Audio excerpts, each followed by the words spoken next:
Alasannya simpel aja ya, karena itu kan kasus penganiayaan kepada anak. Pastinya saksi dan siapapun orang yang melihat merasa empati ya terhadap anak-anak yang di em, diperlakukan seperti itu.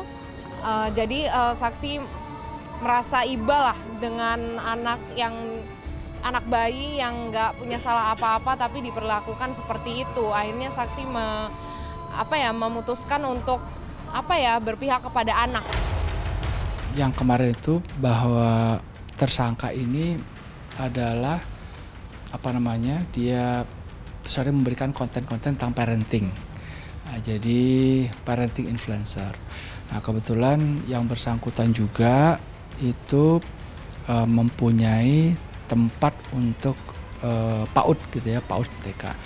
Nah, mereka bilangnya itu Wenson School untuk daycare, tetapi sebenarnya itu bukan, karena dari dinas perizinan juga menyampaikan bahwa tidak ada izin untuk daycare-nya, untuk penitipannya tidak ada izin.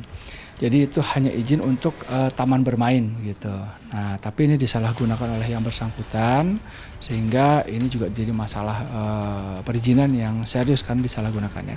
Awalnya sekolahan PAUD TK berjalan 1 tahun dan itu pun siswanya sedikit sih, 8 orang kurang lebih segitu. Nah, 1 tahun terus mungkin nggak berlaku atau nggak jalan, akhirnya diganti penitipan anak dan berjalan mungkin kurang lebih dari 4 bulan 3 bulan lah gitu. Tapi banyak apa yang nitipin anaknya di sini? Sedikit, 5-6 lah. Ada kekerasan yang dilakukan terhadap anak yang dilakukan oleh si pelaku begitu ya, sampai si anak ya trauma gitu, karena berdasarkan penjelasan dari salah satu staf yang sudah mengundurkan diri itu disampaikan bahwa anak ini kalau ketemu sama pemilik tempat sekolah ini itu teriak gitu ya, seperti kaget dan trauma. Kita diberikan CCTV-nya dan CCTV-nya itu ada 3 CCTV yang kita lihat.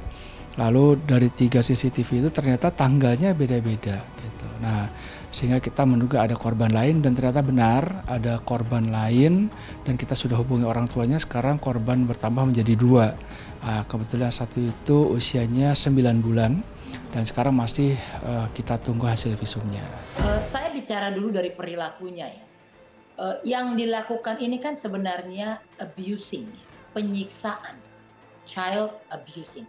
Nah, kalau kita melihat kondisi penyiksaan pada anak, ini dasarnya adalah perilaku agresif yang sifatnya reaktif, terutama untuk dia.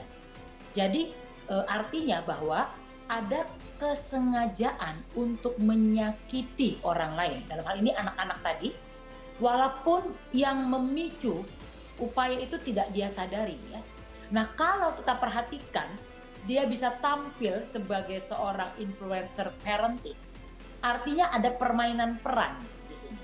Jadi yang dia tampilkan di media dan di publik adalah sebuah peran. Nah, peran ini bisa banyak latar belakangnya. Apakah itu berkaitan dengan eksistensi diri? Dia butuh diakui karena pengalaman hidupnya dulu itu erat dengan kekerasan dan penelantaran.